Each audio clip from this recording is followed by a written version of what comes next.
기기분석 실험 7조 발표 시작하겠습니다. 발표 순서는 다음과 같습니다. 실험 목적은 다음과 같습니다. 분리분석법은 화학 분석 시 다른 방해 물질로부터 분리하는 선행 과정이 필요합니다. 물질 상호간에 나타나는 물리화학적 친화도의 상대적인 차이에 근거를 두어 물질을 분리하는 방법입니다. 크로마토그래피법은 두 가지 이상의 성분으로 된 물질을 단일 성분으로 분리하는 기법으로 이동상과 고정상 간의 물질 분배 정도에 따라 분리합니다. 이동상 종류에 따른 분류로는 이동상이 기체인 GC와 이동상이 액체인 LC가 있습니다. GC는 이동상으로 기체를 사용하는 컬럼 크로마토그래피입니다. 일정 유량의 운반기체에 시료를 주입하면 시료는 기화되어 고정상으로 운반됩니다. 그러면 컬럼에서 성분이 분리되어 검출기에서 차례로 검출됩니다. 주어진 온도에서 기체가 될 수 없는 물질은 분석할 수 없습니다. 휘발성, 수수성 물질의 분석에 사용되지만 비휘발성, 친수성 물질의 분석에는 HPLC가 사용됩니다. 크로마토그램은 컬럼을 통하여 분리되는 물질의 검출값을 시간에 따라 나타낸 그림입니다. GC 기기는 실린더, 시료 주입구, 컬럼, 검출기로 구성되어 있습니다. 실린더에서 운반기체 이동상이 나오면 인젝터로 시료가 들어오고 인젝터는 시료를 기화시켜 분리관으로 전달하는 역할을 합니다. 컬럼에서 물질을 분리하고 디텍터에서 전기 신호로 반응하여 컴퓨터에서 결과를 분석합니다. 시료 주입구는 시료를 기화시켜 분리관으로 전달하는 역할을 합니다. 액체 시료는 전용 주사기를 사용하여 고무 병력을 통해 실링화시킨 유리관 안으로 주입합니다. 보통 0.5에서 3 마이크로리터 주입합니다. 그 이상으로 들어가면 온도가 식어버릴 수 있습니다. GC 오븐은 컬럼을 수납하고 있는 공간입니다. 컬럼의 온도를 높이면 용질의 증기압 증가로 머무름 시간이 감소합니다. 컬럼 온도 유지 방법에는 두 가지가 있는데요. 첫 번째로 드문 방법. 시료 분석 시작부터 종료까지 일정한 온도를 유지하는 방법입니다. 단일 물질 또는 물리화학적 성질이 유사한 두세 가지 물질 분리에 유용합니다. 두 번째는 온도 프로그램 방법입니다. 분석하는 동안 낮은 온도에서 시작해서 높은 온도까지 일정 속도로 증가시키는 방법입니다. 물리화학적 성질이 다른 여러 가지 화합물을 분석할 때 유용합니다.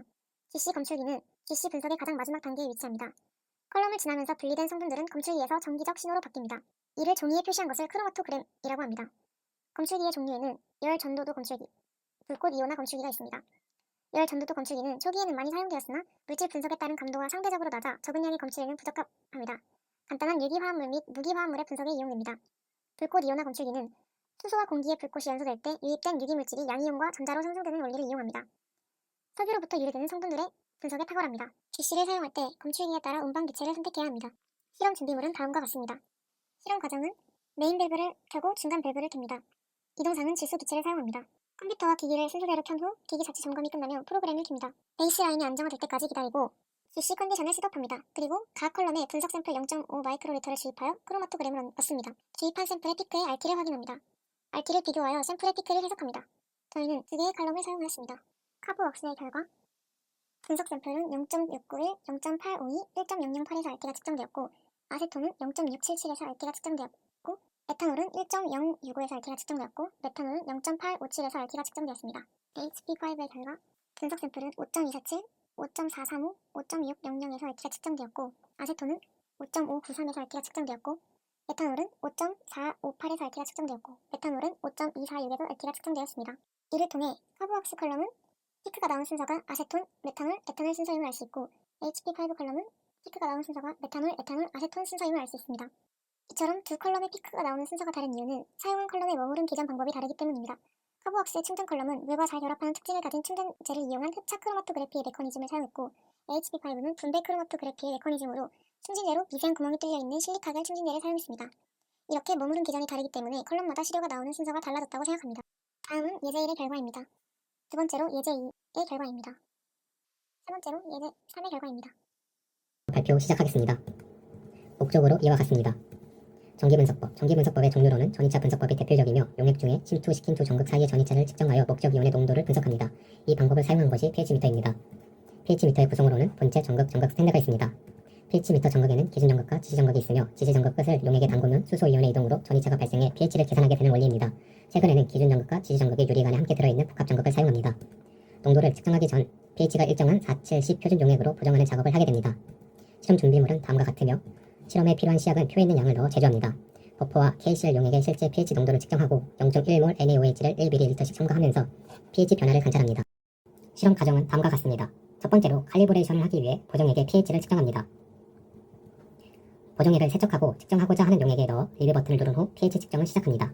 안정화가 끝나면 값을 기록하고 증류수로 전극을 씻어 실험을 종료합니다. 실험 결과는 표와 같으며 버퍼 용액은 농도가 일정하게 유지되었지만 KCl 용액은 농도가 변하였다는 것을 알 수 있습니다. 이는 버퍼 용액이 외부로부터 들어오는 산 또는 염산에 대해서 반응하여 일정한 pH 농도를 유지하였다는 것을 알 수 있습니다. 버퍼는 대표적인 인산 완충 용액을 사용합니다. 이것은 가장 빈번하게 사용하는 완충 용액입니다. pH 농도는 핸더슨 하셀 바흐식을 따르며 이를 이용해 실험에서 제조한 용액의 농도를 직접 계산해 보았습니다. HPO4는 0.07235몰이 나왔고 H2PO4는 0.02766몰이 나왔습니다. 실험에서 제조한 이론 pH 농도는 7.4입니다. 하지만 실제 측정한 값은 7.63이라는 값이 나왔습니다. 왜 이런 값이 나왔는지에 대해 몇 가지 원인을 생각해 보았습니다. 첫 번째로는 온도 변화가 pH에 큰 영향을 주었을 것입니다. 두 번째는 파우더를 저울에 측정하는 과정에 오차가 있었을 것입니다. 세 번째는 대기 중에 있는 이산화탄소가 용액 속에 들어가 약산으로 작용해 pH 변화를 주었을 것입니다. 이런 이유들로 pH 값이 다르게 나왔을 것이라 예상합니다. 이것으로 pH 미터 발표를 마치겠습니다.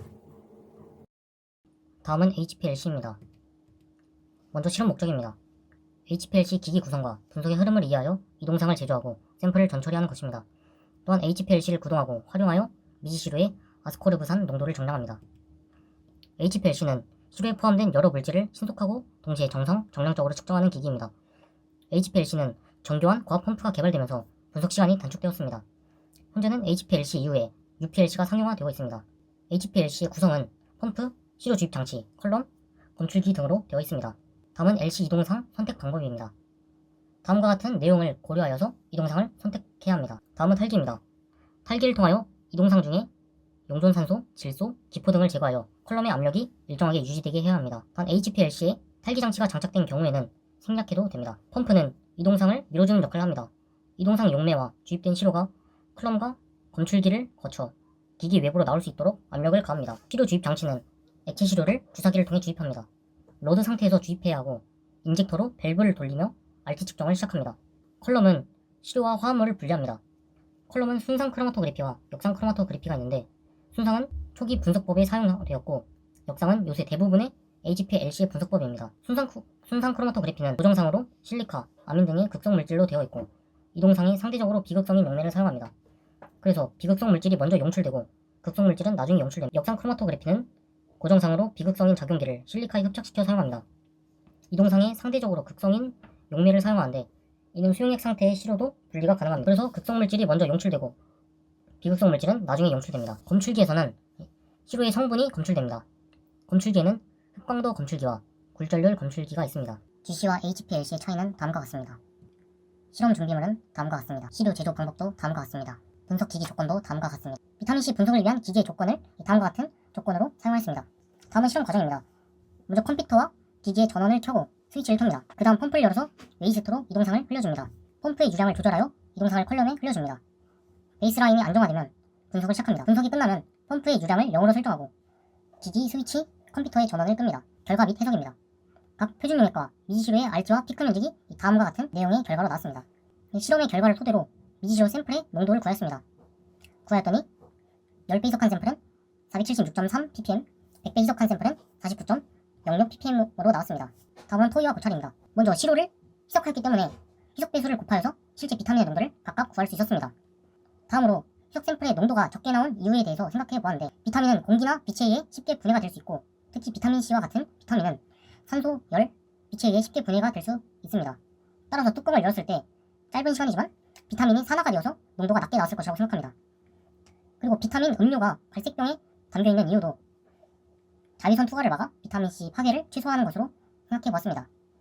이상으로 기기분석 실험 7조의 발표를 마치겠습니다. 감사합니다.